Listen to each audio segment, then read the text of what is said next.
Chapter 58. With a wave of his hand, Michael opened the door for the Baron and his guards. 2 guards in a full metal plate and chainmail entered through the door first, and following them, a red-haired sturdy man came inside. His fancy robes and aura gave out his identity without an introduction. "You." Behind the Baron, Jane walked with the gritted teeth. Michael completely ignored her and smiled at Baron. "Welcome to the Majestic, Baron Totonk," he said, and reached his hand out to shake Baron's hand as the Baron seemed stunned for a moment before shaking Michael's hand. "You are Master Ghost?" The Baron didn't expect him to be this young, as he seemed like he's 19 or 20 years old. He was not wrong, as Abraz was only 19 years old when he died. "Yes, Baron Totonk," Michael said. The guards quickly brought 2 customer chairs and placed them behind the Baron and Jane to sit. Michael and Gaia sat on the sofa to hear the purpose of Baron's visit. "Master Ghost, my men said you are a 5-star alchemist?" How could the Baron believe a boy like him is a 5-freaking-star alchemist? Was he studying alchemy since he was in his mother's womb? "Apparently I am. A lot of people ask me that." "So Baron Totonk, what brought you to my shop? Is it anything to do with what happened to the guards?" "Forgive my silly daughter for what happened, Master Ghost. I spoiled her too much." "Father." Baron knew when to raise his head and lower his head. Compared to a 5-star alchemist, his position as Baron was nothing. Even the King of Breedia would treat Ghost with the utmost respect. Not only was he a 5-star alchemist, but one who could concoct pills and brew potions with the purity of 80%, which made him the second best to Alchemy King Gabriel himself. "Don't worry about that, Baron Totonk. I'm not going to hold that against you, but how are the guards? What do you think, you devil?" Jane snapped when Michael asked about the guards, but soon she closed her mouth when Baron raised his voice at her. "Mast, it's fine, Lord Totonk. I'm a very tolerant guy. Tolerant my ass." Gaia was laughing her butt off inside when she heard this, but kept a straight face. Unlike Gaia, the veins on Jane's face popped and her face turned ugly. This guy nearly beat her guards to death, but shameless claiming that he's a tolerant guy. How ridiculous is that? "I'm glad that you have such a big heart, Master Ghost." Baron Totonk was planning how to cool him off after Jane's little squabble with him. He was even ready to gift him a huge chunk of the treasury, if that is what it takes Ghost to forgive Jane, but now he sighed in relief hearing that he already forgave them. "I would, however, recommend you to buy some healing potions to treat the guards." "Oh?" The Baron was again stunned by Michael. For a moment Totonk thought he saw a fox in human form. Baron understood that by recommending he's urging him to buy healing potions from him. "Of course, Master Ghost, if that would make Ghost happy." Baron was willing to spend the gold for the healing potions. Looking at the Baron's pay cube, Gaia's lips curved upwards. The guards would need 6 healing potions. That'd be 78,000 gold coins. "Are you seriously asking us to pay for what you have done? This is too much." Jane screamed and puffs of smoke came out of her nostrils. "Do you know how much it cost me to reach the point where I am now? Compared to that, this is just a drop in the ocean." "Don't mind my spoiled daughter, Master Ghost. Hey, race the pay cube." Baron Totonk handed his pay cube as Gaia took 78,000 gold from it with a small chuckle. Gaia knew Jane must be going crazy seeing this, and it made Gaia extremely happy and satisfied. "Now wait a few minutes, Baron Totonk." Michael smiled. He immediately took out the batch of ingredients to brew the healing potions in front of Baron and his men, so he could gain more badass points. Michael merely waved his hand, and under the control of his arch energy, all the required herbs and ingredients floated up in front of him. After that, he immediately unleashed his arch energy. With its aid, he would be able to gain precise control over every single herb. Pop! Followed by a soft vibration. The bright red fire in his hand exploded and turned into a small stream of flames that engulfed all of the herbs. Whoa! Baron immediately leaned back when he saw he's brewing the potion without even a furnace. Ding! Congratulations to the host for successfully being a badass. The reward is 900 badass points. Ding! Congratulations to the host for successfully being a badass. The reward is 1000 badass points. Ding! Congratulations to the host for successfully being a badass. The reward is 600 badass points. Ding! Congratulations to the host for successfully being a badass. The reward is 700 badass points. The beep sound of the system rang continuously in his mind. Even Jane looked stunned by the sight of his ability to brew potion without a furnace. Even though she was not an alchemist, she knew how hard it is to practice alchemy without a furnace, as even the alchemy teachers in the Morning Star would risk concocting pills or brewing potions without a furnace.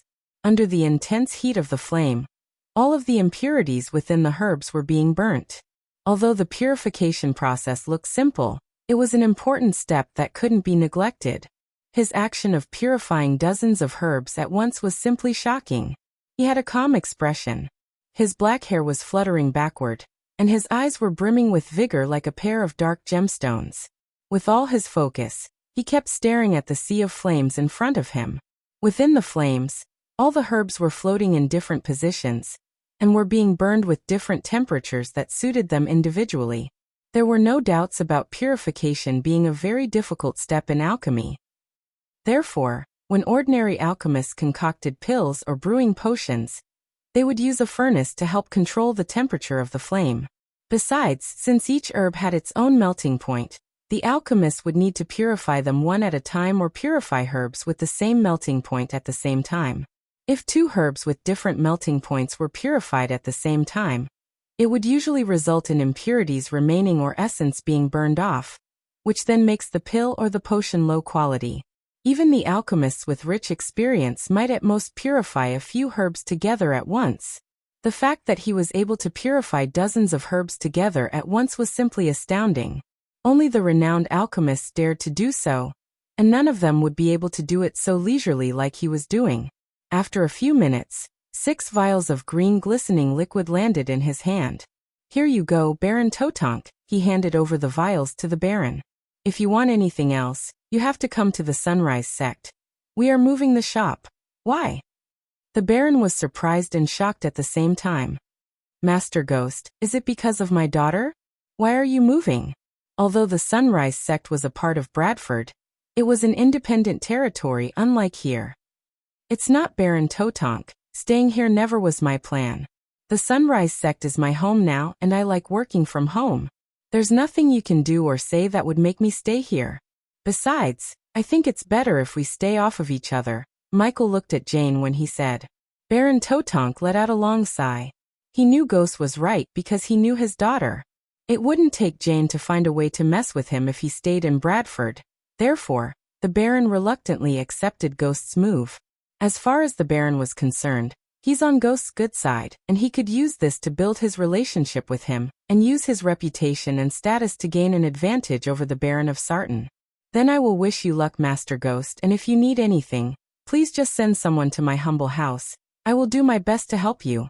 Of course, Baron Totonk. After a few pleasant words, Baron left the store.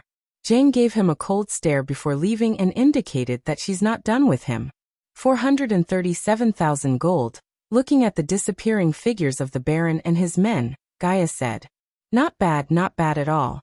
Human, counting all these gold makes me hungry. Let's go grab a bite." Since she had no arch energy to sustain her body needs, her stomach started to growl. She would literally kill to eat the porridge cooked by Raylene, but she was too hungry to go to the sect.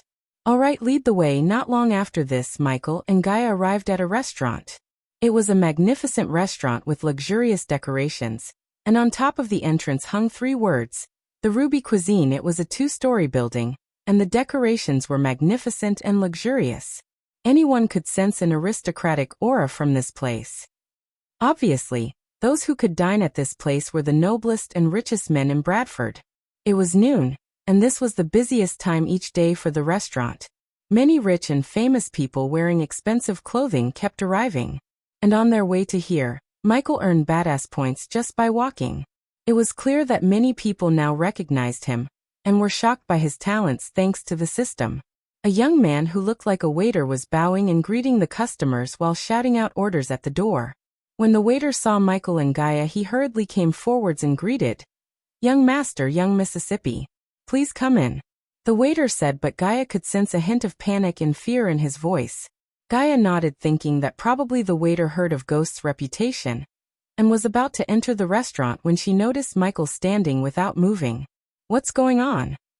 Michael's environment scanning ability revealed to him that there are two extremely powerful entities inside the restaurant, and made him reluctant to get in. Is this going to be one of the restaurant fights that would happen in novels? He loved reading cultivation novels, and in most of them, the main character would find himself in trouble whenever he enters a place to rest or eat, especially if the MC had a beautiful girl beside him. Of course, he knew face-slapping an arrogant young master in front of all the people would get him badass points, but the two entities inside the restaurant seemed way out of his current league. Therefore, he had second thoughts of entering the restaurant. He would rather choose to be careful and calculative than depend on the system and his luck to save his bacon. Come on, I'm hungry. I changed my mind. Let's head back to the sect. I'll ask Raylene to make something for you.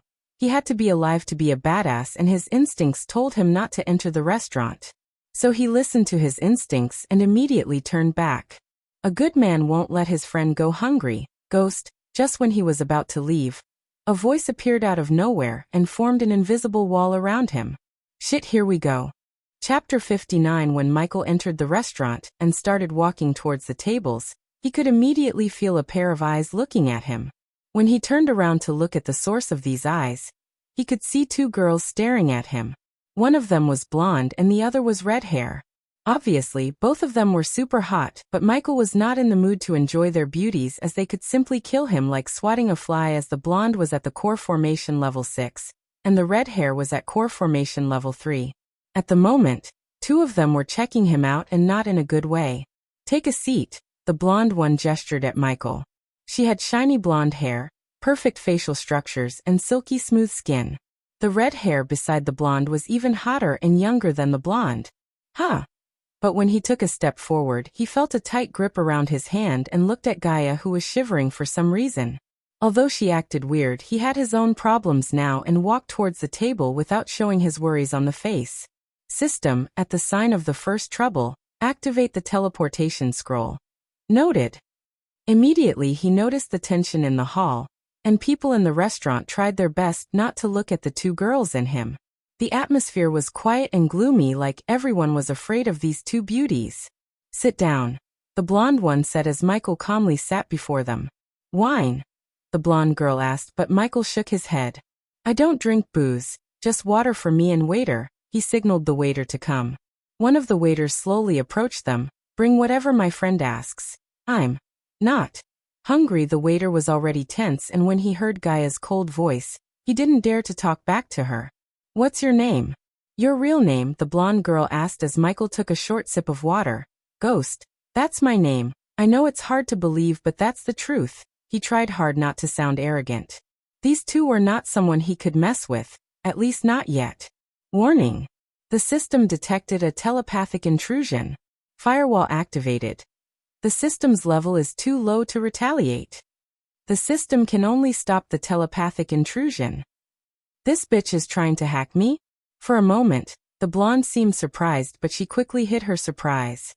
You made name for yourself in this small kingdom, Ghost. Thank you, Mississippi. You don't get to know my name, at least not yet. Okay. He didn't know whether the blonde knows it or not, but she sounded extremely overbearing. Is every pretty girl in this world an egoistic bitch? No, it can't be, he sighed inside and thought. What do you want from me, miss? Since these girls didn't even give their names, he was not in the mood for small talks. You don't have anything that we don't, Ghost, the red-hair girl snickered. My friend is right, Ghost. We don't want anything from you, on the contrary, we are here to give you something. This is different, Michael thought in his mind and asked. What is it, miss? How do you like to join the Guardians Guild? Well, holy moly. Guys, they are Guardians, holy shit. I knew it. What are they doing in Bradford? It seems they are here recruit Ghost to their guild. The people who were staring at them silently until now began to murmur immediately when they heard the blonde girl's last words. Unfortunately for Michael, Abras had no knowledge about the Guardian Guild. However, noticing the people's reaction, he realized that it would be suspicious if he said he didn't know anything about the Guardian Guild. Therefore, he decided to ask questions without revealing his lack of knowledge about their guild. Am I not too weak to join the Guardian Guild, miss? Of course you're too weak, and that's why you want join the Guardians. The blonde's words confused him, and looking at his expression, The girl put the wine glass in her hand down and explained, "We are searching for promising talents and forming a group of trainees to serve the guild and guardians." "Serve?" He sneered inside and wanted to punch her in the face. "What about after training, miss? Why are you asking too many questions? You should be thankful for us to even consider you." The red-haired girl lost her temper for a second and slightly raised her voice. If it was a normal circumstance and she was weak, he would have taught her a lesson. However, these two girls were extremely powerful and seemed to have a powerful guild behind them. Although the blonde girl didn't seem to like him asking questions, she still had a small smile on her face. "After training, you will continue to work with your fellow trainees and serve the guild. The guardians will evaluate your performance, and if you're good enough, they might take you as their subordinate." The girl made it sound being a subordinate as a huge honor and opportunity, but Michael didn't give a shit about their guild. How could he serve someone else other than himself? Yet, he had only one last question to ask before rejecting their offer. "Miss, can I ask you one last question?" He asked humbly because he didn't want the two girls to get mad and attack him, which would threaten his life. "Go on," the blonde girl nodded. "Is there any chance for a trainee to become a guardian?" "Ha ha ha." The red-haired girl's eyes went wide for a moment as the blonde girl burst into laughter. Michael still had a calm face, but he could sense Gaia was trembling. The blonde girl stood up when she stopped laughing and put a silver round medallion on the table. "If you want to join the guild, bring this to the capital before tomorrow night." In a flash, the two girls disappeared from the place, leaving everyone stunned. He took the medallion and saw a logo of a crown etched into the surface. After storing the medallion in the system storage, he stood up to leave the place but saw Gaia didn't move a muscle. "Hey, come on, we are leaving." He shook her shoulder and felt her body trembling. "I know something's wrong, but this is not the place. Come." He forced her up as she reluctantly followed him outside. When they stepped outside, Michael grabbed her hand and activated the lighting dash. In a flash, he and Gaia left the place, leaving a trail of dust. Except for the stop he made in front of his store to leave a note for Daniel and Ricky, he dashed straight outside Bradford and reached the outskirts of the city. "All right, now we can walk and talk." The outskirts of the city looked deserted, and they had no one but trees to accompany them. "What happened back there?" he asked, but she still remained silent, which was a rare thing when it comes to Gaia. He sighed. "Usually I don't give a shit about your past, but when it comes to my subordinates, I do give a shit. So tell me before I make you." After looking at his serious face, Gaia took a deep breath and opened her mouth. "The girl back there." "Which one? The blonde or the red hair?" "The red hair." She gritted her teeth and said, "What about her?" "She is the reason for my state. Human. She's my half-sister." Michael halted his steps in surprise. He never expected this twist, and now that he thought about this, it really made sense.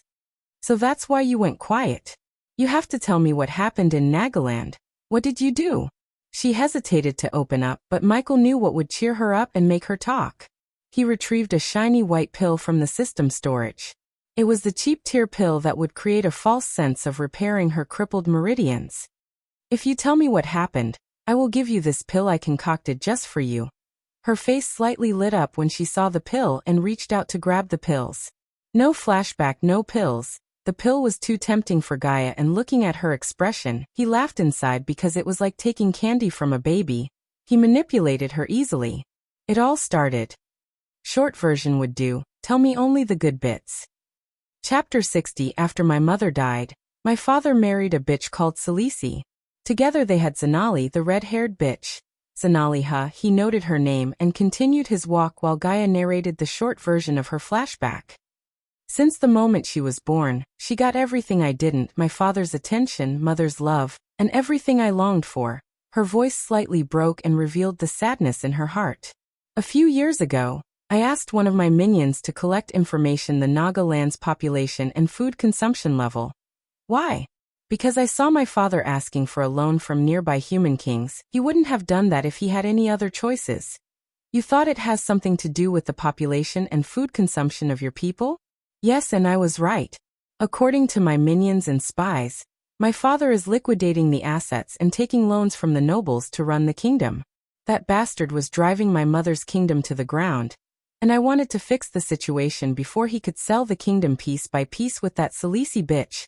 It was obvious to Michael that Gaia didn't love her father very much by her tone and expression. What did your minion find out? That was the weird thing. From the information I gathered, I realized that most of the wealth in the treasury was going to sustain the demand for food. And what made me loathe that bastard of a king was, most of the food we bought went to the prisons, to feed the prisoners. Ha! Shocking, right? I know. My mother died when I was 6 months old, but I learned that when she was ruling, Nagaland was prosperous and a powerful kingdom. One of the reasons for my mother's success was her rules. My mother made sure that rapists, murderers who killed innocent Nagas, and all other kinds of evil bastards die painfully. Because of that, everyone feared committing a crime, which kept the prisons from overflowing with Nagas. What changed? Michael asked as her face twitched in anger. Salisi and Zanali. They cancelled many of my mother's rules, saying that it was too cruel. My spineless father went along with them. Not all who commit a crime deserves to die, Gaia. But when the crimes were killing innocent Nagas and slaughtering children, they deserved to die. You killed an entire sect for the Rosewood village.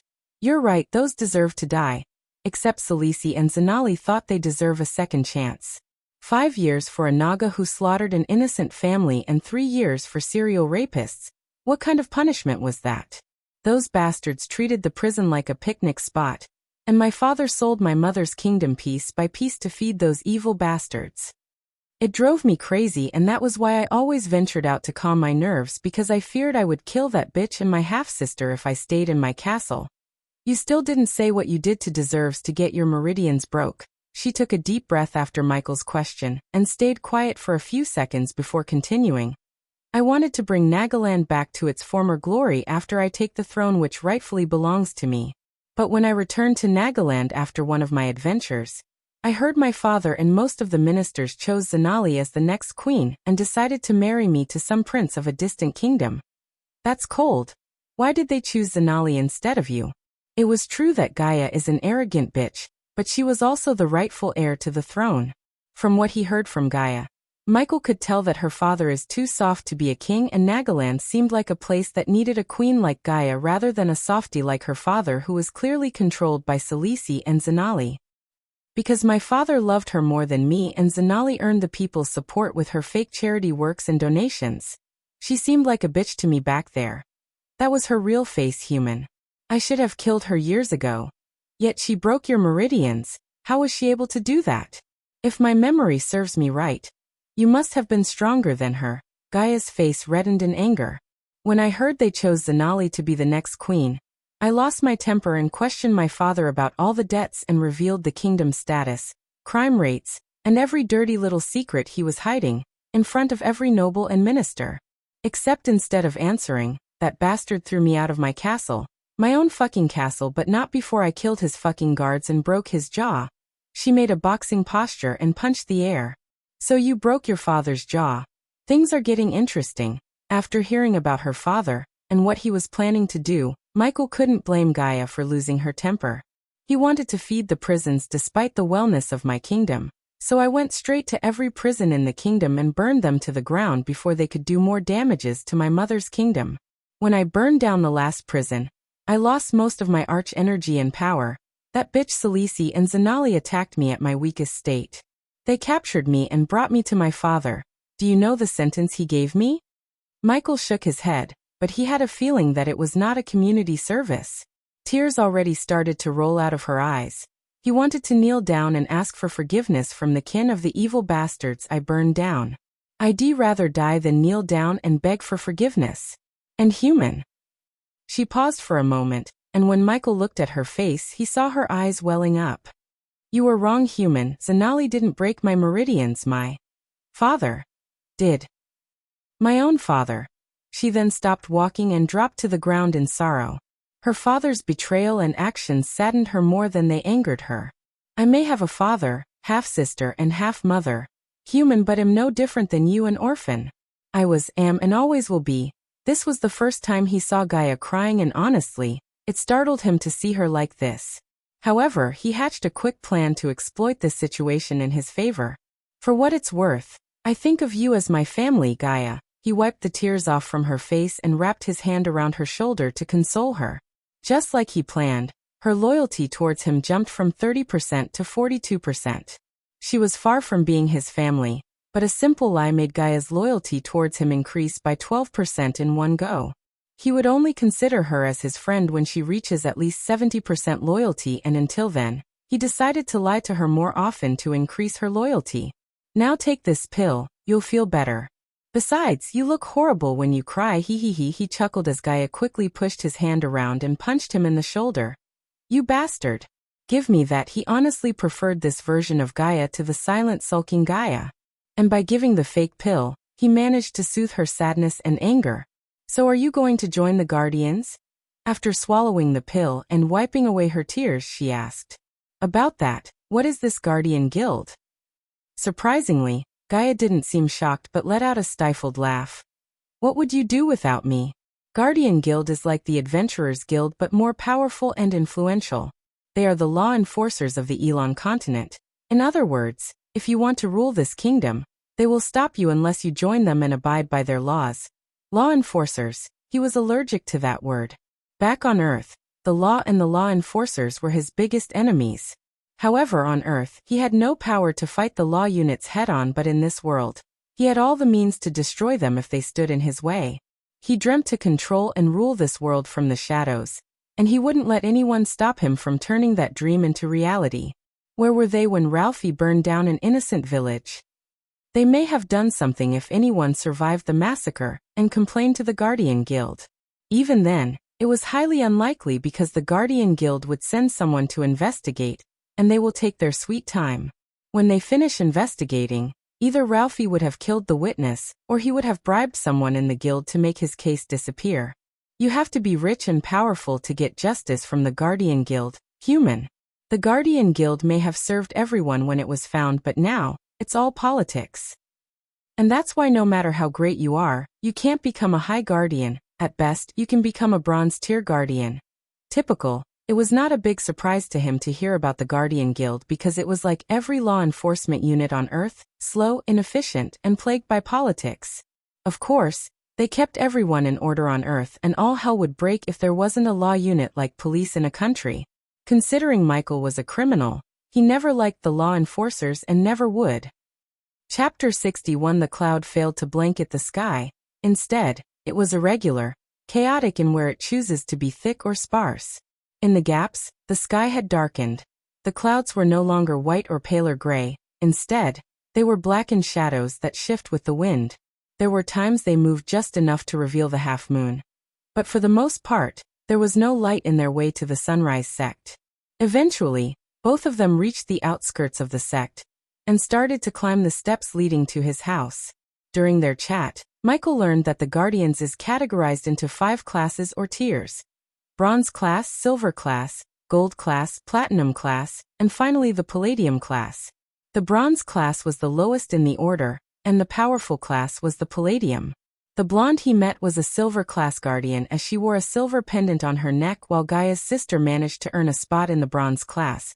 But after looking at the way the blonde treated the Zenali, Michael was sure that Zenali would get promoted to the Silver class soon. When they finished climbing the steps, he vaguely saw the structure of his house because of the darkness. Gaia was extremely tired after a long walk and couldn't wait to jump on her bed and have a shut-eye. She mustered her strength and rushed towards the house, but when she was about a few meters away from the door, Michael grabbed her hand and stopped her. "Don't make a sound, come with me." Although she couldn't see his face clearly, she could sense the seriousness in his tone. She walked with him without making any loud noise and arrived behind a huge tree. "Human, what is it?" "There are assassins waiting for me in the house." "What? How? I didn't see anyone. How could you tell?" Gaia's heart skipped a beat and her body slightly trembled. She was no longer a powerful cultivator, and now she had to depend on ghosts to survive. "I can sense them. There are 6 powerful assassins inside the house to kill me." "Shit, what do we do?" "You can kill them using some of your weird spells, right?" Gaia believed that he could always perform some miracles and save the day, but she vaguely saw him shook his head. "It's not that simple," he said and opened up the system. System, status window host, Michael cultivation level, body refining stage level 5 experience points. 65,000/300000 badass points. 18,000 skills and spells. Wind Blast, LVL2 Responsive Shield, LVL3 Environment Scanning, LVL1 Ignitia, LVL1 Lightning Dash, LVL1 Energy Devour, LVL1 Occupation, Disciple of Sunrise Sex Status. Healthy Goals. Control the World Utility Function, Banker, LVL2 Ratio, 1,000 Gold Coins, 5 Badass Points Special Trait, 5-Star Alchemist Subordinates, Gaia, Loyalty Level, 42%, Base of Operation. Sunrise Sect System. If I upgrade the environment scanning to the next level, can I sense the cultivation level of the assassins inside? Yes, the upgrade cost will be 9,000 badass points. Jane, you bitch. You will pay for every single badass point you're going to cost me. System upgrade the scanner to the next level. I want to know the power level of those who are waiting to kill me. It didn't take long to figure out who sent assassins to kill him. Until now, he only made 2 enemies, Selena and Jane. If Selena wanted him dead, she had the power to kill him herself, and there was no need to send assassins after him, which left him with only one culprit, Jane. He gritted his teeth and endured the acute pain in his mind. After environment scanning reached level 2, he was able to sense the cultivation level of the assassins inside without laying eyes on them. However, when he sensed their cultivation level, dark lines appeared on his forehead. 6 level 10 body strengthening stage. System. Can level 4 responsive shield withstand the attacks of the assassins? No, the level 4 responsive shield can only withstand the attacks of anyone on or under the body strengthening stage level 8. Level 5 responsive shield can withstand the attacks of the cultivators from the body strengthening stage level 10. Let me guess, I don't have enough points. Yes, this situation made him realize one of his biggest weaknesses, but at the moment, he had no time to be angry at himself. He then took a deep breath and calmed himself. Just after a few seconds of picking his brain, a small grin appeared on his face. Alchemy, my darling system, I want to buy a potion. Oh? The system sounded curious for a moment. How much is the Devil's Breath potion in your store? 5,000 points. How much are Bugbear Tooth, King's Basil, Silver Bay Leaf, Serpent Barbs? 2,000 points, but the system recommends the host to buy the potion. There was a hint of tension in the system's voice, but Michael's grin grew wide. No thanks, just give me the ingredients, I asked. Does the host really wish to buy the herbs and not the potion? You bloody system, are you trying to swindle me? I know what you're up to. You wanted to make me buy the potion and an antidote separately so you could take all my badass points away. It's not going to happen. Just give me the damn ingredients, I asked. I can brew the antidote and the potion myself. The Devil's Breath potion from the system can weaken the enemies for 5 minutes, whereas the potion brewed by the host will only weaken the enemies for 2 minutes. The Devil's Breath will weaken any body strengthening stage cultivators by 5 levels. System. That means those assassins will become level 5 body strengthening stage cultivators for 2 whole minutes after breathing the potion. 2 minutes is more than enough for me to kill them. Human, what's the plan? Should I scream and wake up the entire sect? When Michael finished his purchase and closed the system, he heard Gaia's idea. I have a plan that not involves you screaming. What is it? She leaned forward and asked. Devil's Breath. He conjured flame on his hand to brew the Devil's Breath using the ingredients he bought from the system. I never heard of such a potion. What's it do? She curiously peeked at the flame and the house from hiding behind the tree.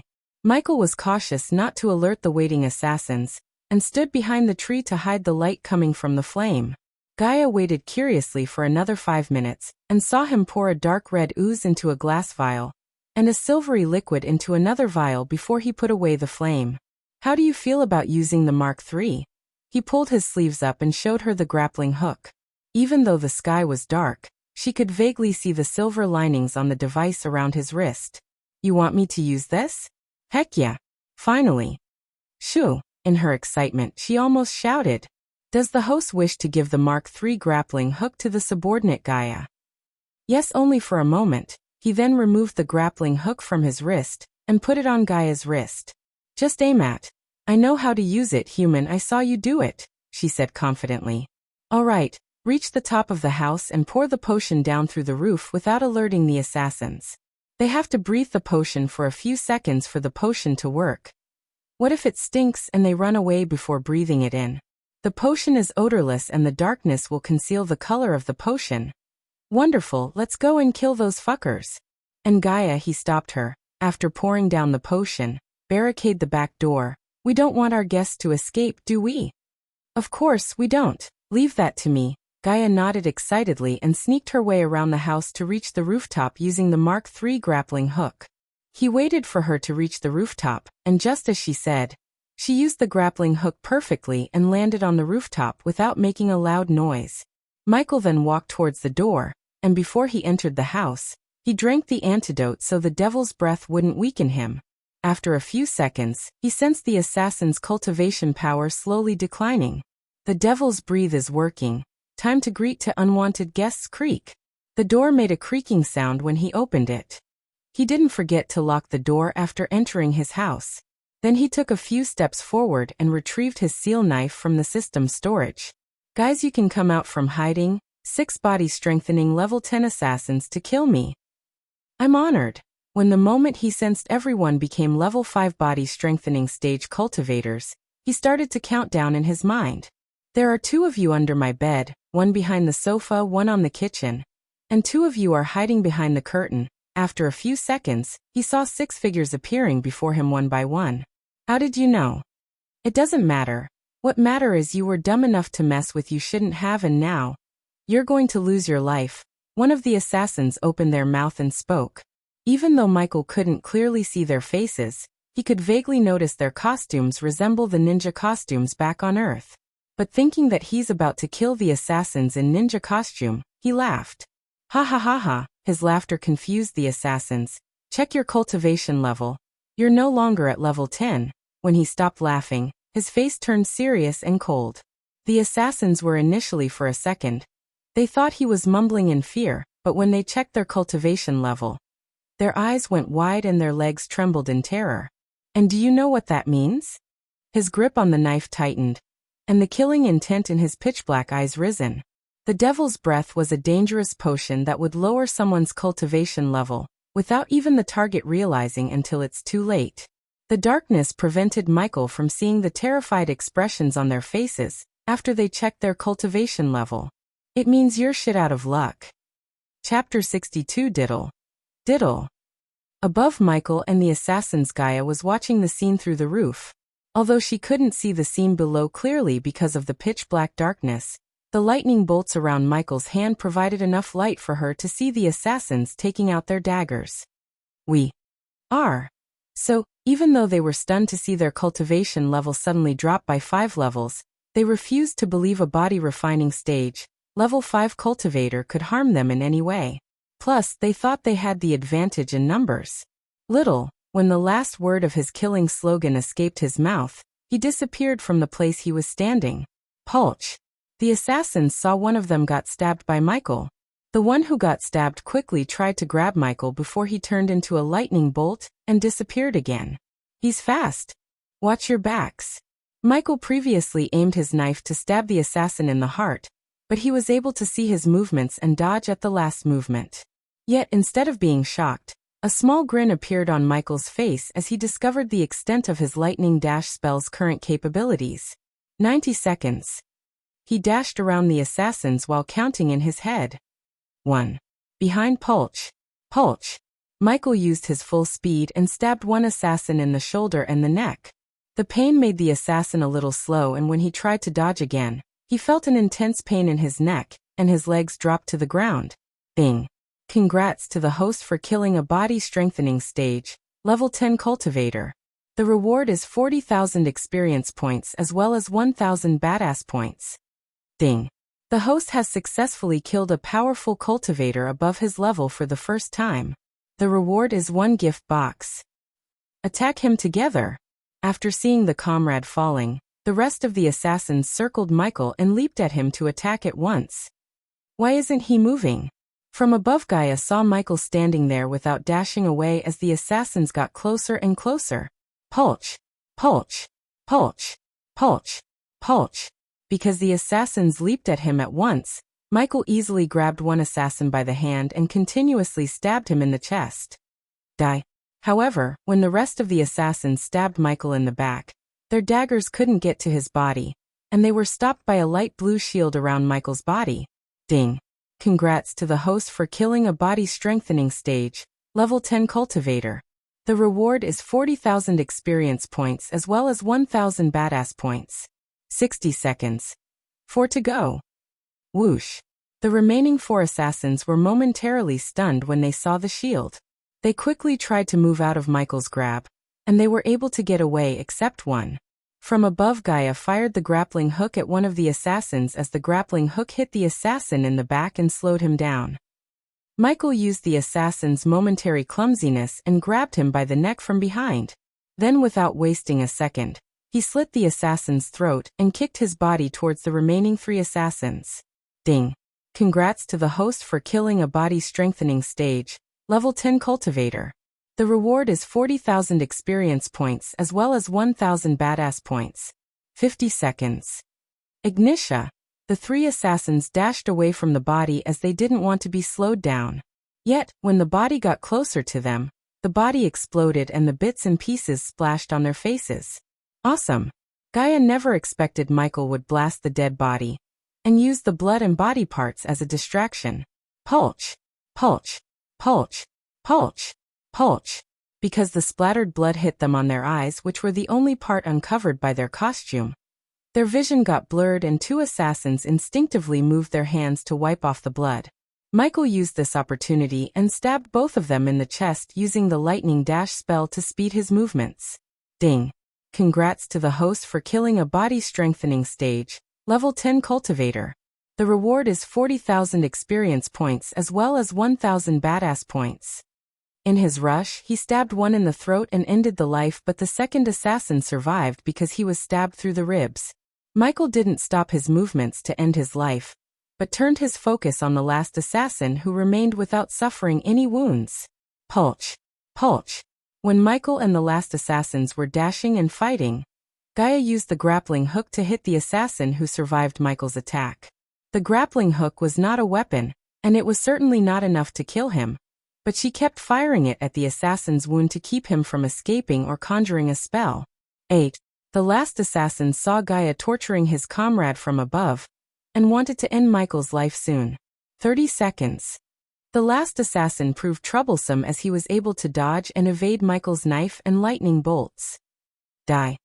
The assassin's hand suddenly glowed, and his dagger let out an unearthly humming sound. Ah, human. Gaia shouted, seeing Michael's body sent flying by the last assassin. Michael's body hit the nearby wall and dropped to the ground. The assassin wasted no time and dashed at him to finish him off quickly. Cough. Cough. The assassin saw him struggling to get up and coughing. He thrust his dagger straight between Michael's eyes. Pulch. Just when his dagger was about to touch Michael's skin, he coughed up blood and experienced a sharp pain in his chest. He slowly looked down at his chest to see Michael's dagger sticking out of his chest. Pulch. Pulch. Pulch. You. When the assassins realized that Michael was faking his injury, it was too late as he coughed up more blood. Ding. Congrats to the host for killing a body strengthening stage, level 10 cultivator. The reward is 40,000 experience points as well as 1,000 badass points. I was just faking with you, Michael chuckled and withdrew his knife from the assassin's chest. These were the words the assassin heard before closing his eyes. 10 seconds. Where do you think you're going? Boom. When Michael turned around to deal with the last assassin, he saw Gaia land directly on his back. While Gaia was crushing the assassin with her knees, he activated the lightning dash and stabbed the assassin in the back, shoulders, legs, and arms. Michael kept stabbing him in the body, but he avoided going for the kill as he wanted to ask one last question. Considering the assassin lost most of his blood and suffered many wounds, he didn't worry about the devil's breath time limit. You're dying, but I can still hurt you, he said and stabbed the assassin in the collarbone. Who hired you? Kill. Me, the assassin stuttered. Gaia punched him in the face while Michael twisted his knife to inflict more pain. Usually, I don't like torturing, but if you don't give me an answer, I will make you suffer. HHHHH. The pain he felt when Michael twisted his knife was unbearable, and the assassin blurted out the name in agony. Ja-ni. Thank you. Michael took his knife from the assassin's collarbone and stabbed him right between the eyes to end his suffering. Ding. Congrats to the host for killing a body strengthening stage, level 10 cultivator. The reward is 40,000 experience points as well as 1,000 badass points. Ding. Congratulations to the host for leveling up. The current level is the body strengthening stage, level 6 host, Michael cultivation level, body refining stage, level 6 experience points, 5,000/3000000 badass points, 15,000 skills and spells, Wind Blast, LVL2 responsive shield, LVL3 environment scanning, LVL2 ignitia, LVL1 lightning dash, LVL1 energy devolver, LVL1 occupation, disciple of sunrise sex status, healthy goals, control the world utility function, banker, LVL2 ratio, 1,000 gold coins, 5 badass points wealth, 440,000 gold special, trait, 5-star alchemist subordinates, Gaia loyalty level 42%, base of operation, sunrise sect, the host has one gift remaining to open. Let me deal with the bodies first. Michael exited the system. He conjured a flame in his hand and saw his walls, carpet, and his sofas were painted in red with the assassin's blood. Fortunately, he knew a potion that would get rid of the bloodstains, but if he wants to get rid of the bodies, he had to get his hands dirty. He'll go to the forests and bury the bodies. You stay here. Other than burying the bodies, he had another thing in his mind which he didn't want Gaia to know. Aren't you going to inform the sect? No, they must not know what happened here. Until I return, don't let anyone. Who would come at this time of the night? But if they do, yeah, I won't let anyone in. Don't take too long. I can't sleep if the house reeks of blood. Gaia twitched her nose and pointed out the mess he made. I know a way to clean all this blood, but first, I have to deal with the bodies. Chapter 63. Leaving Gaia back at his home, Michael rushed towards the thick forest near the sect premises. The forest was pitch black and filled with nothing but sounds of insects. With the help of his environment scanning skill, he was able to move through the forest without tumbling down. After he came quite far into the forest, Michael stopped running and climbed the top of a tree using his grappling hook. The Naga girl took a liking to the grappling hook as she reluctantly parted with it when he took it back. Sitting on the branch, he used the environment scanning to make sure there's no one around him because he's going to put a dangerous but important plan on the motion. System, open the gift box. The blue box wrapped in red ribbons flashed across his eyes, and 4 cards jumped out from the box. 2 spell learners, special fertilizer. He read the first 2 cards. When his gaze landed on the 3rd card, he grinned ear to ear. The bow of Legolas, the dark wooden bow, looked nothing extraordinary from the outside look. But Michael knew this bow killed many powerful orcs in the Lord of the Rings movies. The host must be at least 70% proficient in archery to use the bow.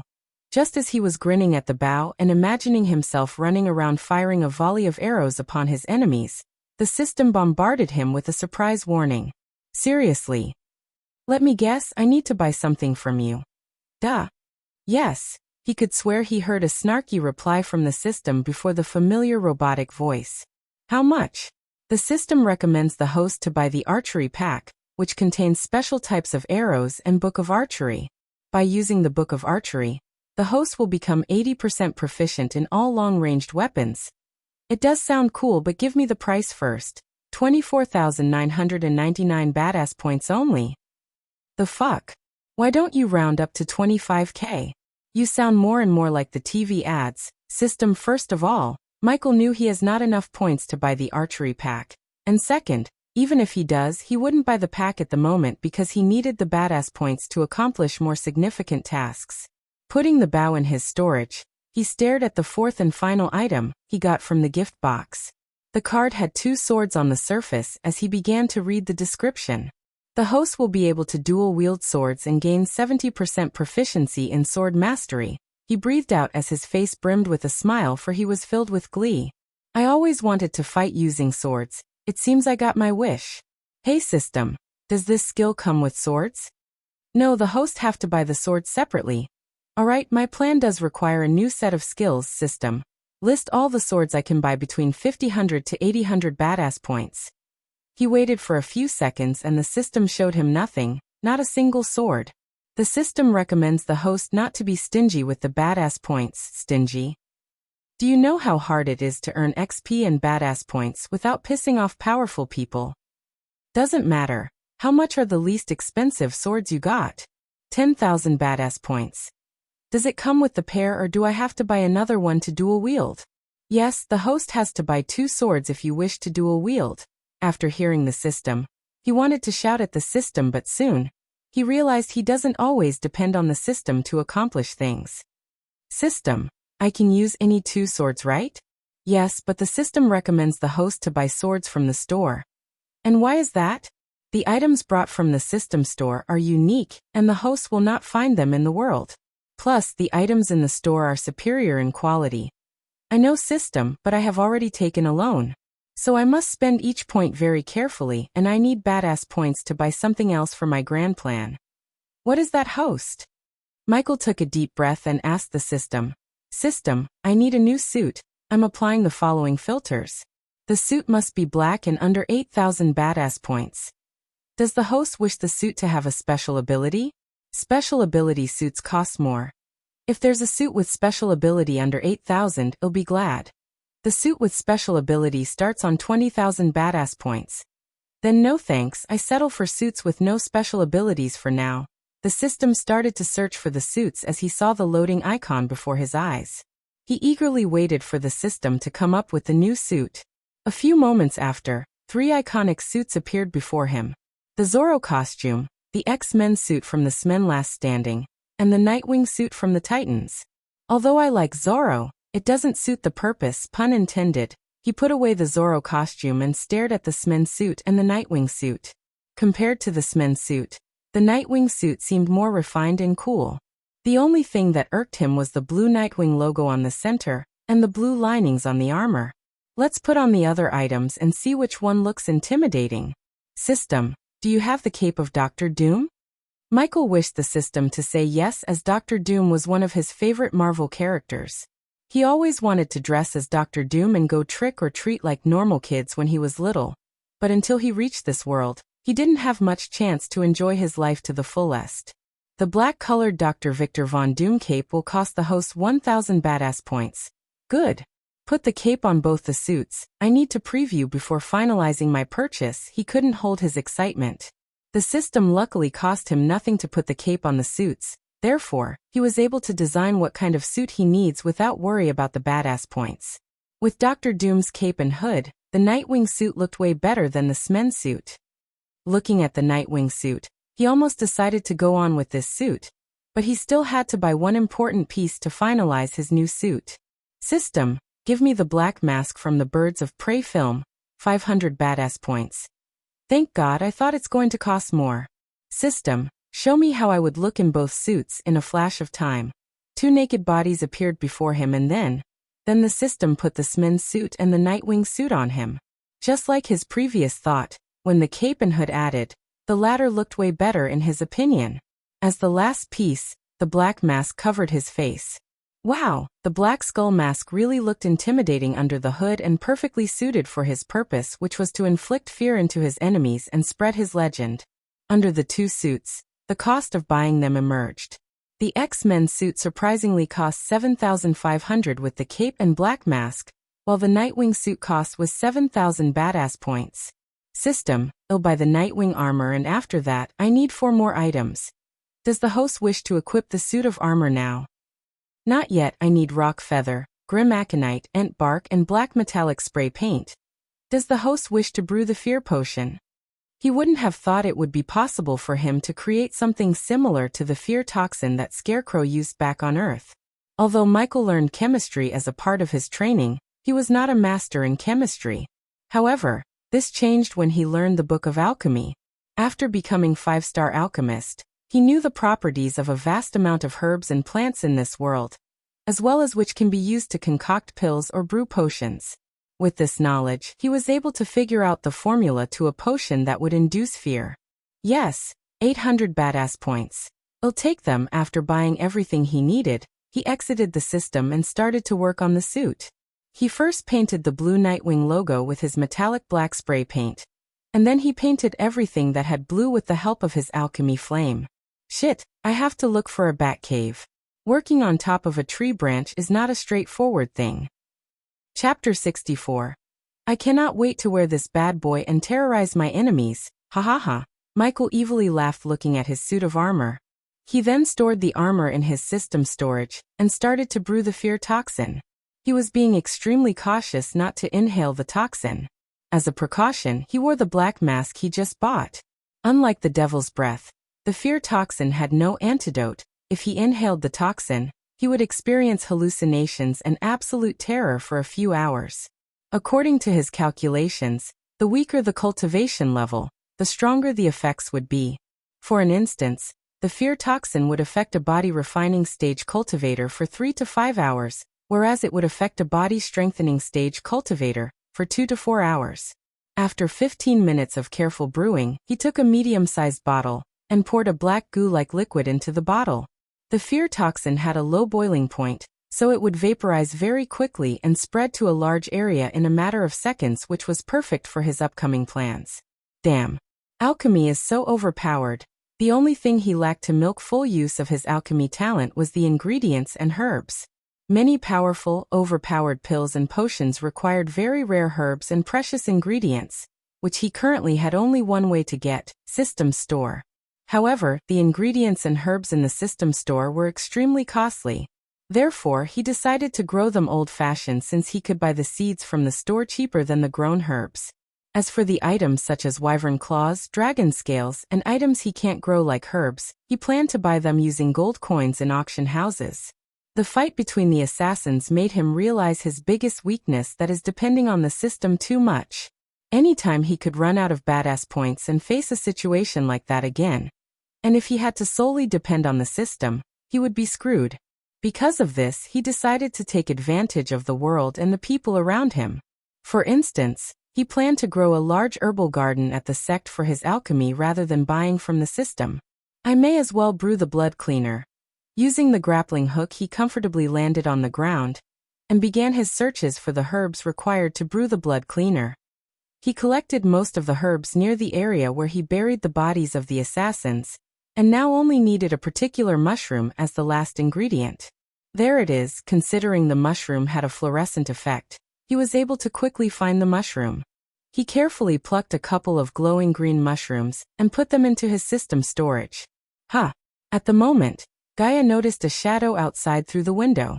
In the darkness, she couldn't make out the face but barely saw the figure with the help of the half moon. Bastard didn't even give me his knife. She cursed Michael and picked up the vase to defend her. Hey, it's me, open the door. Only now hearing Michael's voice, she heaved a sigh of relief. What's the code?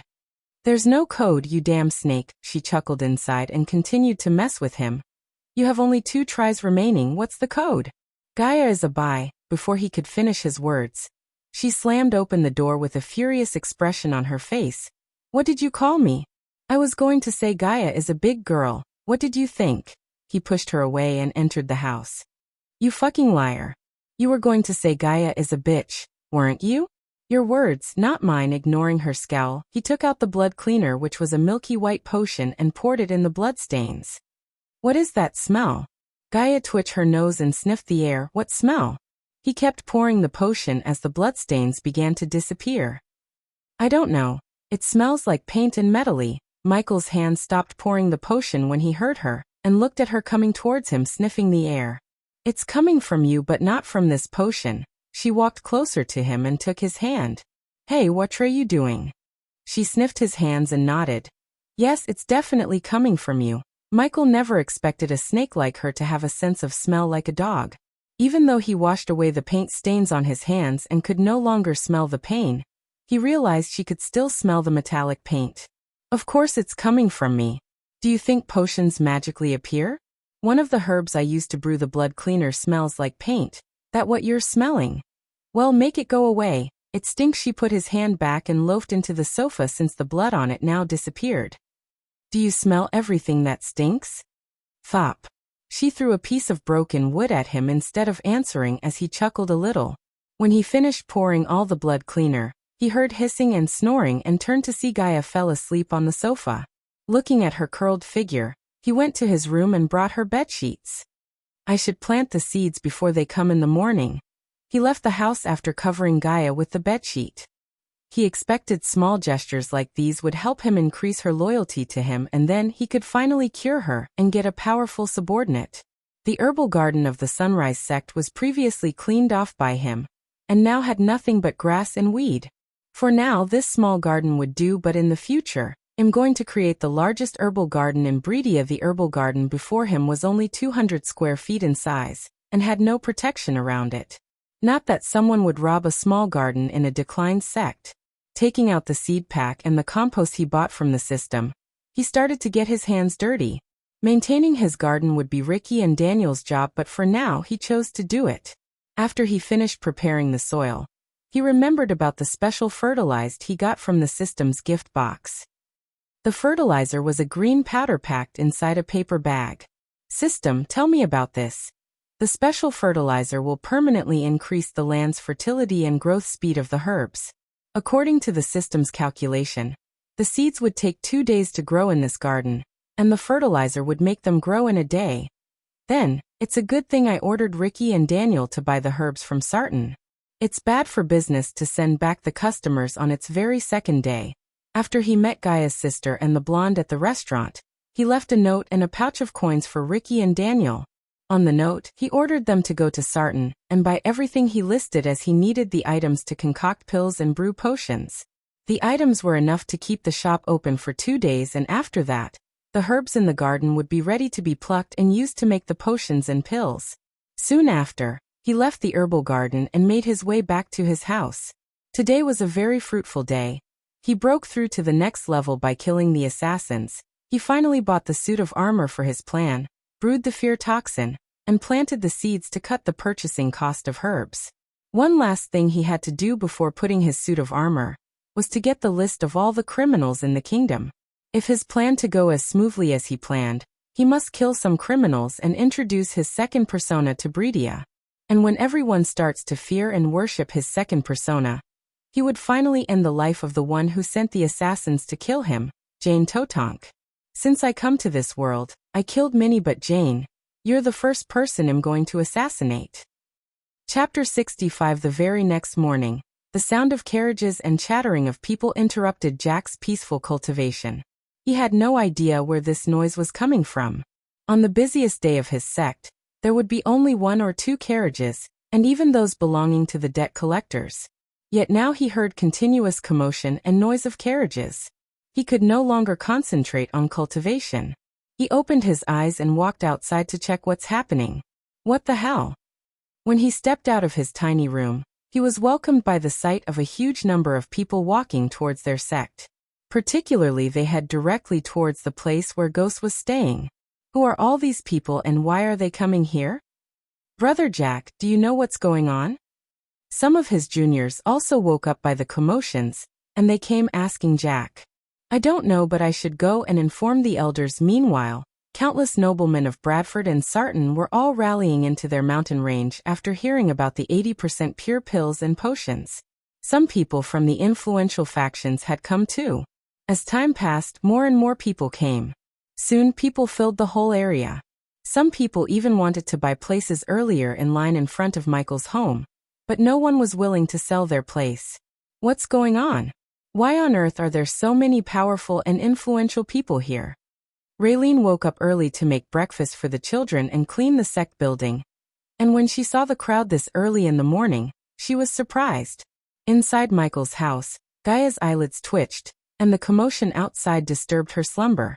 Soon, she heard soft knocks on the door as she finally opened her eyes. I swear to God, if that little shit Jack.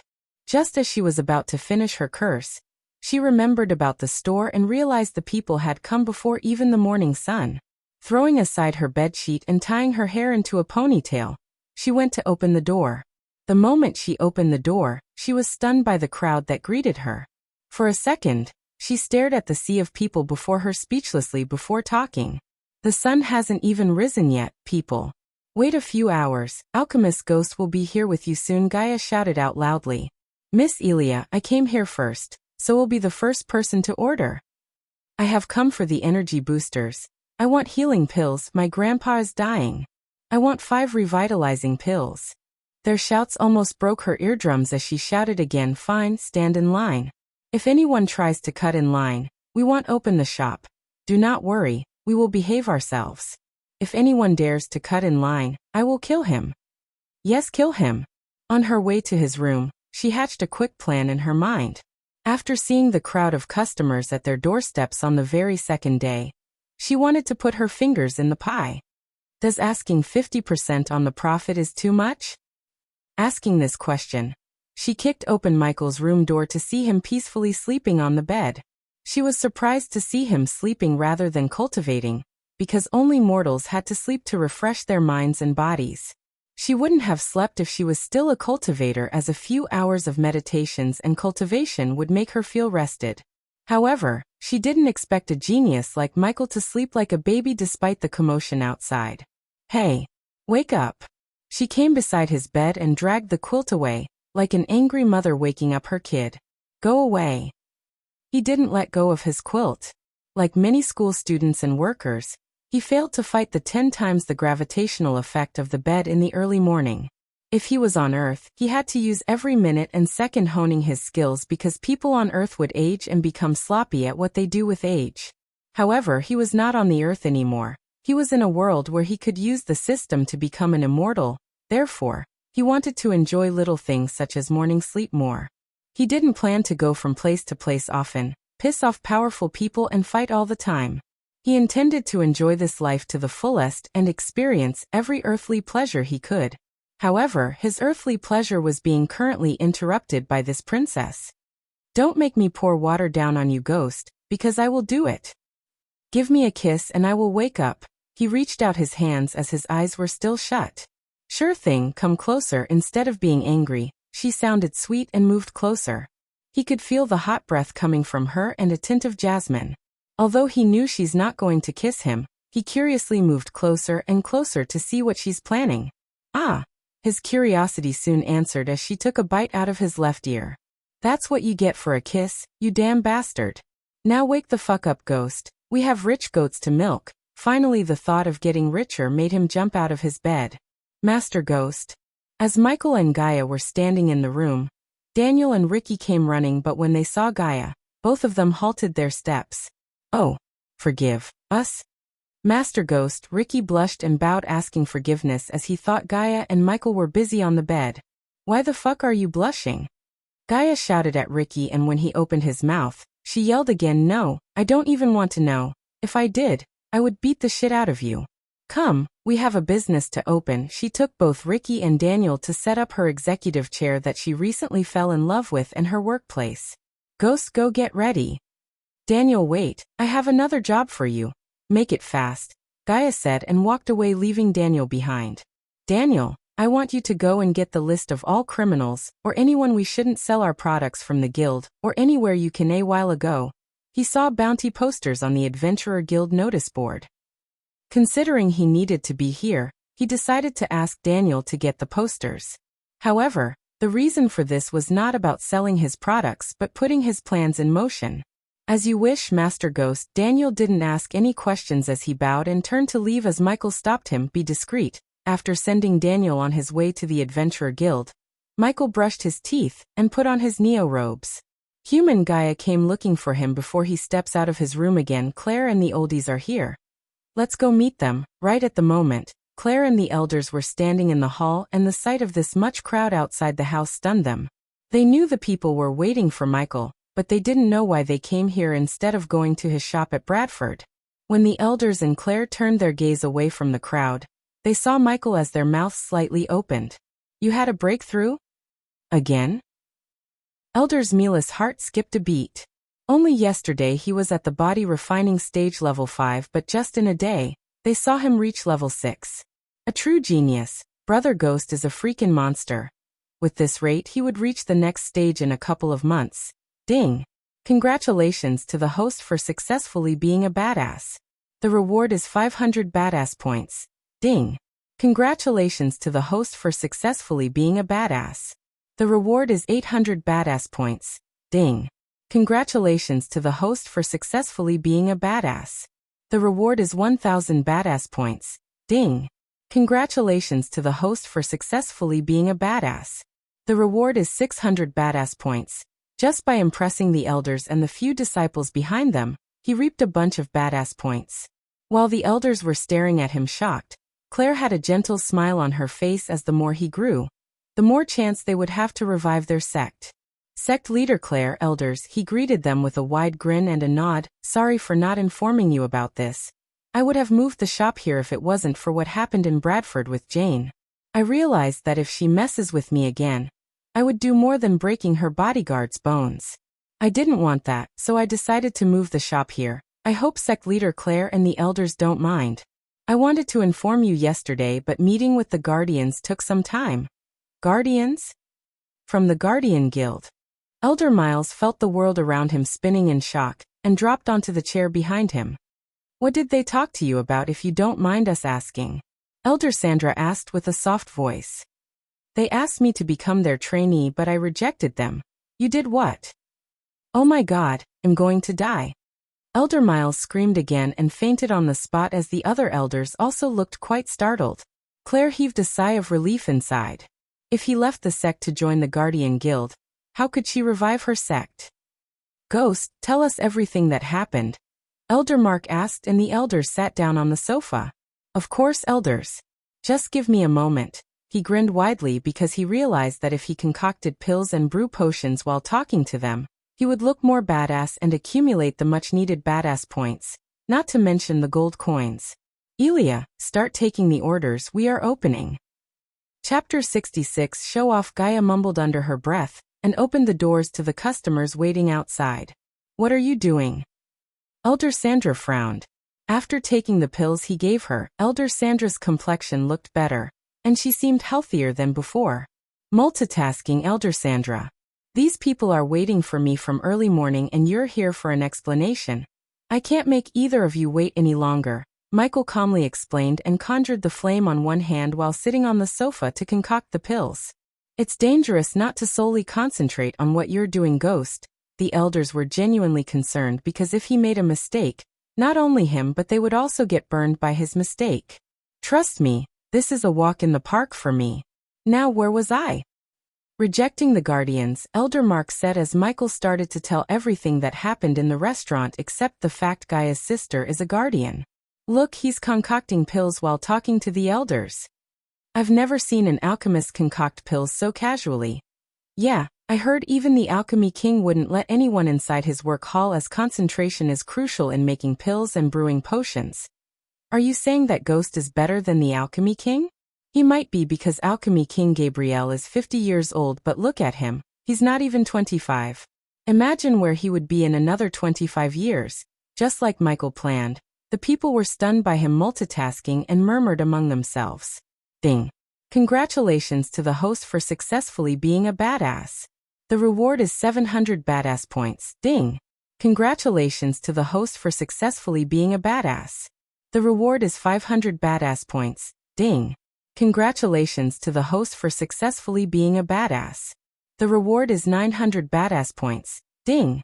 Congratulations to the host for successfully being a badass. The reward is 800 badass points.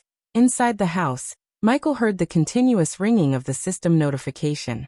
His heart jumped in joy looking at the badass points increasing. Eventually, Michael finished telling the elders what happened with the two Guardians.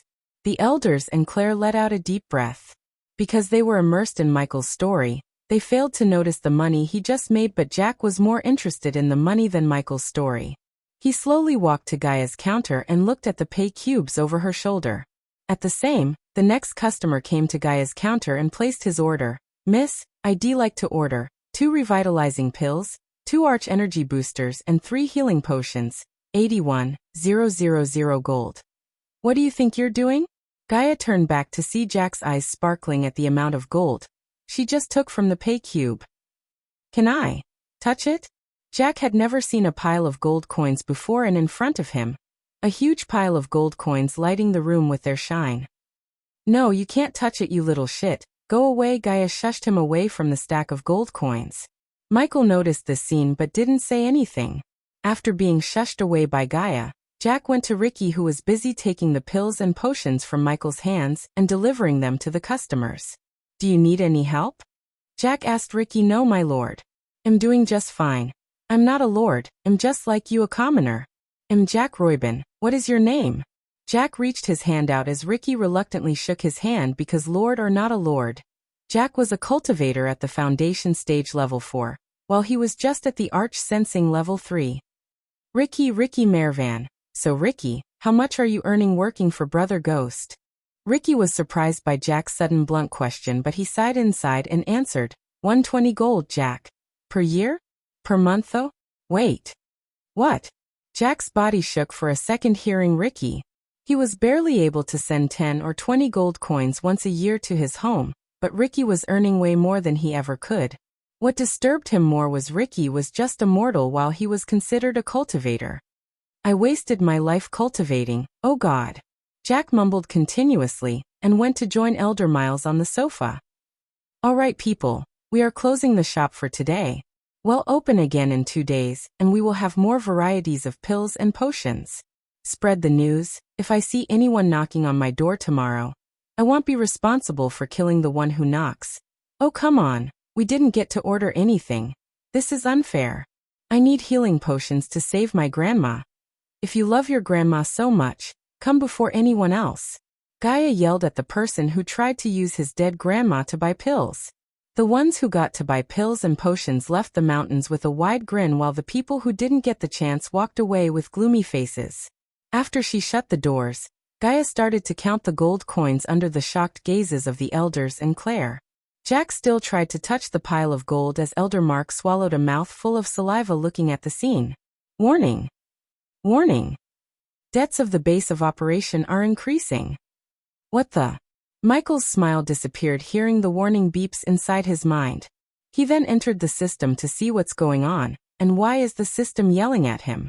Host, Michael cultivation level, body refining stage level 6 experience points, 5,000/3000000 badass points, 16,000 skills and spells, Wind Blast, LVL2 responsive shield, LVL3 environment scanning, LVL2 ignitia, LVL1 lightning dash, LVL1 energy devover, LVL1 occupation, disciple of sunrise sect status, healthy goals, control the world utility function, banker, LVL2 ratio, 1,000 gold coins, 5 badass points, wealth, 440,000 gold special trait, 5-star alchemist subordinates, Gaia, loyalty level 47%, base of operation. Sunrise sect, seriously, you're giving me warnings about base of operations and showing me my stats. Open the base of operations. Base of operation. The Sunrise sect current leader, Claire Marigold level, 1 debt, 3,057,543 gold coins. Number of members, 34 status, declined legend, 20/1000, crappy old sect where a 5-star alchemist resides. What the fuck is that debt amount? Is there a bug or something in you system? Nope. Then how the hell did the amount of debt go from 450,000 to 3 million? The host should ask the sect leader. The sect took a debt with variable interest rate. Considering the sect hasn't even paid their interest and just a minute ago, they crossed a 2-year time limit. Hence, the system calculated the total debt amount and showed it to the host. Variable interest rate? 2-year time limit? Fuck. The system recommends the host to pay the debt sooner than later, or the system would deduct the host's badass points on a regular basis. Oh come on, why would you do that? What's the connection between debt and you deducting me badass points? Michael was really frustrated by the system's blackmail and wanted to punch the system in the face.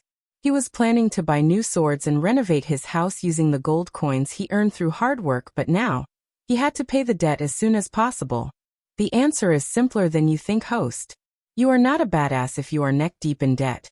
He really tried to calm himself by closing his eyes, but what the system said next almost made him lose his cool. Host, when are you planning to upgrade the system? The system's robotic voice sounded like it was messing with him. Let me first deal with the debt, jerk. He exited the system with a gloomy face and Gaia noticed the change on his face. But before she could ask what's wrong, Michael turned his gaze towards Claire. Sect leader Claire, I need to ask you something.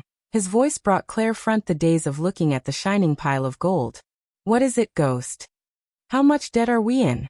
The question surprised the elders and Claire. His face didn't have his usual smile as he looked quite serious. Why are you asking that? It was quite an embarrassing subject for Claire to speak in front of the disciples and outsiders like Ricky and Elia. Knock. Knock. Suddenly someone knocked at the door and turned everyone's gaze at Michael's door. Because of that, Michael guessed the ones knocking on the door are the debt collectors. Can I have one peaceful day without someone trying to kill me or take my money? Michael sighed inside and prepared to give all his money because badass points are harder to earn than the gold coins, and badass points were more valuable compared to gold coins. The fuck? Didn't I say we closed the shop? Prepare yourself to get wrecked, you asshole, outside the door. However, Gaia had zero ideas about the ones outside as she thought it's someone who came to buy pills or potions, ignoring her order. She clenched her fists and rushed angrily towards the door. Stop, Elia. It's not who think it is. Chapter 67. Before Gaia could mess with the newcomers, Michael waved his hand as the door opened. On the other side, he saw a group of men in fancy clothes standing, and they entered his house following a plumpy middle-aged man. Looking at the man's big belly, a wicked smile, and bald head, Michael recognized this man as the loan shark of this world. Back on Earth, he met his fair share of loan sharks. They would lend out money to anyone without asking for any official documents like a bank, but after their client took the money, the loan sharks would dry them out by collecting the money within human interest rate, by any means necessary. Only a few had escaped the clutches of a loan shark after taking the loan. At first, the loan sharks would look like an angel, but soon, they would turn into a devil. Greetings, sect leader Claire and elders. You never told me you have a 5-star alchemist for a disciple. Gaia counted the bodyguards behind the man and noticed all of them were at body strengthening stage level 2. Although Gaia was haughty, she knew when to back off. Therefore, she quietly walked back and stood behind Michael. Without even asking Michael's permission, the fat man kept walking around his home and touched the things like he was prizing them. As usual, the bodyguard scanned every female in the room without hiding the lust in their eyes. Michael didn't get angry at them for this because in their line of work, they would have taken many girls as payment from their clients. Besides, there was no harm done in the bodyguards checking out the girls. Sweat drops appeared on Claire's face and her rosy cheeks turned pale. You basically have a cash cow in your backyard. Ew. The man licked his lips staring at Michael, and it grossed Gaia. Then the man came in front of Michael and the elders. The bodyguards dragged Michael's sofa and placed it behind the old man to rest his bottom. Michael watched everything calmly without uttering any words and waited for the man to come to the point. Nice sofa, very comfortable. The man said and moved his butt around the sofa, feeling every inch of the sofa. Seeing this, Gaia almost lost her cool because only she and Michael used the sofa, and at night, she used the sofa as her comfy bed. The man was practically rubbing his butt all over Gaia's bed. Hey, look at that, bring me that. It looks comfier. The man's eyes lit when he saw Gaia's back executive chair, and ordered his guards to bring it over to him like he owned the chair. Human. Gaia gritted her teeth, but Michael gently grabbed her clenched fist and calmed her down. Lord Vundun. Claire stepped forward and said, My legs are hurting. Ignoring Claire, Vundun. The fat man pointed at the last remaining sofa. Does he have a fetish for sofas? Michael said to himself as the bodyguards dragged the sofa and placed it before Vundun. The loan shark then lifted both his legs and rested them on Michael's fancy sofa, which he bought for 100 badass points. In his mind, every badass point was precious to him, and the man used his sofa as a leg rest. Irked Michael. Why are you all standing? Sit down, Vundun smiled and said, but the elders frowned because there were no sofas left in the home for them to sit.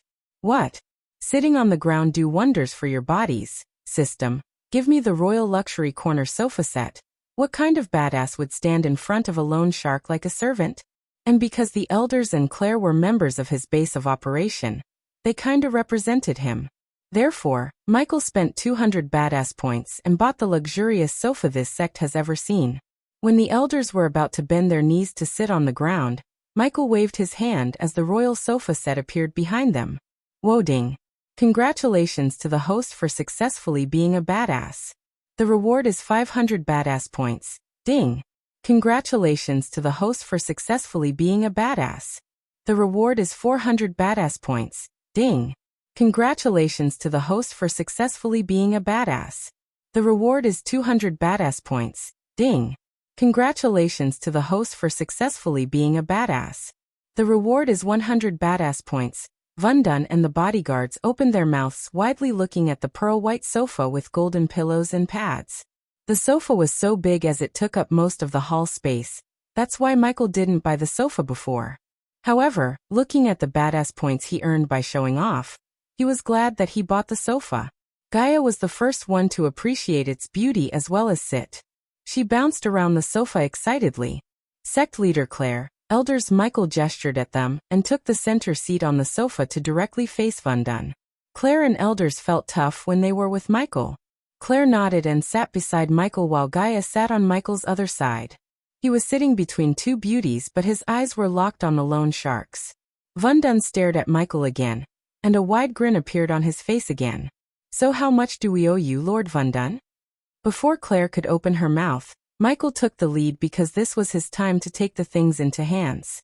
He decided to turn his focus on turning this sect the other way around to start earning badass points. Everything Vundun calmly said, and for the first time since Vundun came to the house, Gaia saw Michael's expression change. Michael frowned and asked, "What do you mean everything?" "Take a look at this." One bodyguard retrieved a parchment and placed it on Vundun's hand. Vundun then threw it at Michael. Gaia looked over his shoulder and read the parchment, and the more she read, the more she was stunned by the stupidity of the elders and Claire. The parchment had many paragraphs, but Gaia read many reports like this when she was a princess. The elders and Claire basically put the entire sect's land, and any income earned by the sect's land as the security deposit for the amount of 250,000 gold coins. According to this parchment, what they owned wasn't theirs but Vundun's, and technically, what Michael earned on the sect's land belonged to Vundun. "We needed the gold coins to treat Elder Sandra and keep the sect's door open," Claire apologetically said to Michael as he sighed. "Give us a number, Lord Vundun. If there's a way for us to get released from the bonus of this agreement, I want to know." "Ha ha ha. Why are you worried about money? You're a freaking 5-star alchemist." "Yes, I know that. But even a 5-star alchemist cannot provide you an infinite number of gold coins, and the agreement basically asks just that. Since my sect took a loan from you, I'll settle the debt if you give me a number. Go." "We'll discuss this later." Michael's stern voice made Claire shut up as Vundun rubbed his chin for a moment and shook his head. "You know, I was going to settle for measly 4 million gold considering the sect's status, but now," he paused and grinned, "ear to eat. Now for millions is nowhere near enough because you're making money on my land, and it's only fair for you to pay me. After all, it's my money that kept the sect's door from closing." "Lord Vundun, shut up." When Elder Mark tried to say something, Vundun's smile instantly disappeared as he shouted at Elder Mark. Then at the next moment, his smile returned and he looked at Michael. "I'm a reasonable man who runs a business helping people in need, so I will make you a fair deal. I'll let you keep running your business on my lands, and in return, I'll get, let's just say 75% of the profits you make. You can keep all the rest to yourself." "Are you kidding?" Gaia finally had enough of Vundun and shouted, "I'll take the deal." "Wait, what?" Gaia was stunned by Michael's answer, and not only her, everyone at the scene was stunned, including Vardan and his men. They didn't expect him to accept the deal so quickly. "Wonderful. This is the start of a mutually beneficial relationship. So how much did you earn today?" Vundun had no idea what's going on inside of Michael's head right now, and neither did anyone. "Gaia," Michael turned his gaze at her as Gaia stared at him and Vundun for a moment. But soon, she realized Michael is probably planning something evil, so she decided to go along with it instead of questioning him. 600,000. "Well, I take your word for it, men. Take only 450,000. And Ghost, I'm trusting you here. Don't break my trust by doing something like reporting to the Baron or leaving the sect. Of course, I can't stop you from either of those, but accidents happen." You know, it was a plain threat masked by Vundun's fake smile. Yet, even after being threatened, Michael didn't lose his cool but smiled. "Why would I do that, Lord Vundun? If I'm right, you must have researched about me before coming here. And I'm sure you know, Baron's family and I are not best pals. I like you, Ghost, Let's just keep it that way. Vundun smiled again and stood up to leave after the men took most of Michael's hard-earned gold coins. Let's shake hands for our new deal. Lord Vardan. Michael stepped forward and reached his hand out. Vundun was surprised by this gesture.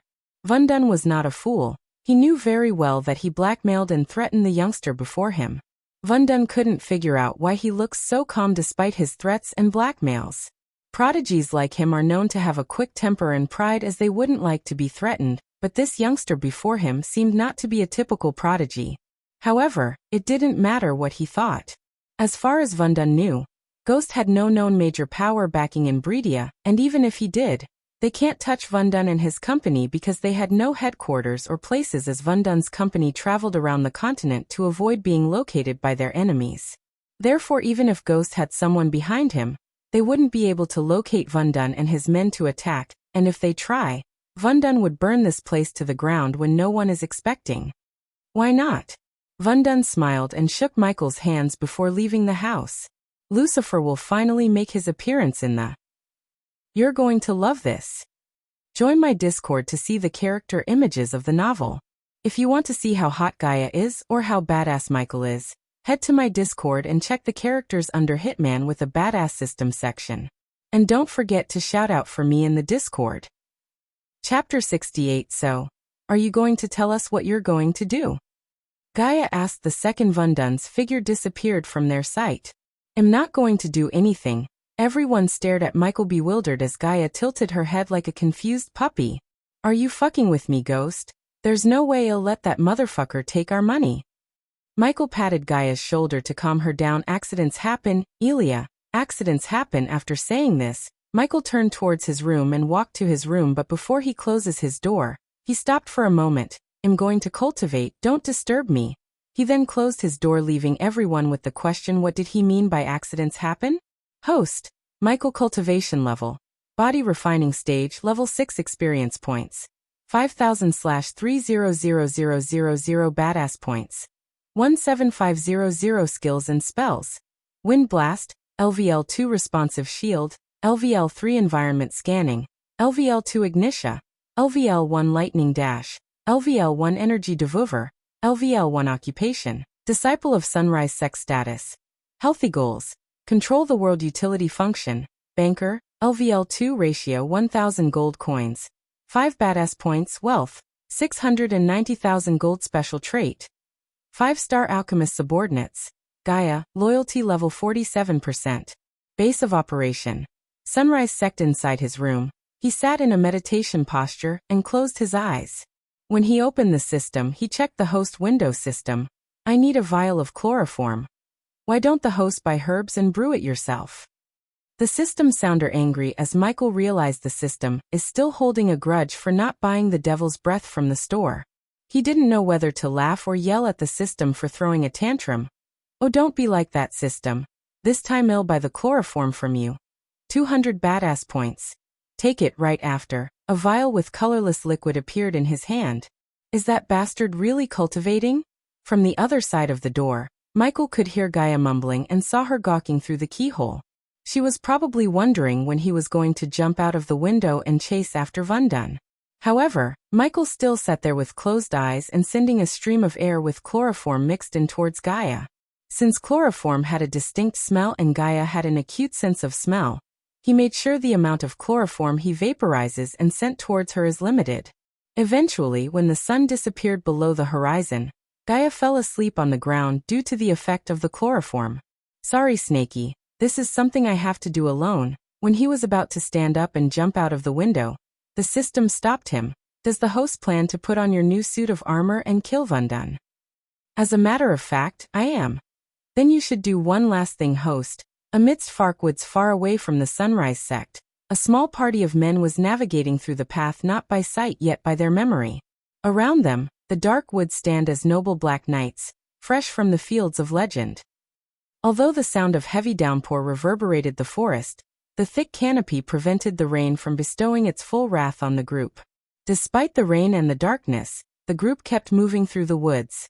Lord Vundun, do you really think that kid has no backing? Without major power behind him, how the hell did he reach the 5-star level? It was Vundun's group,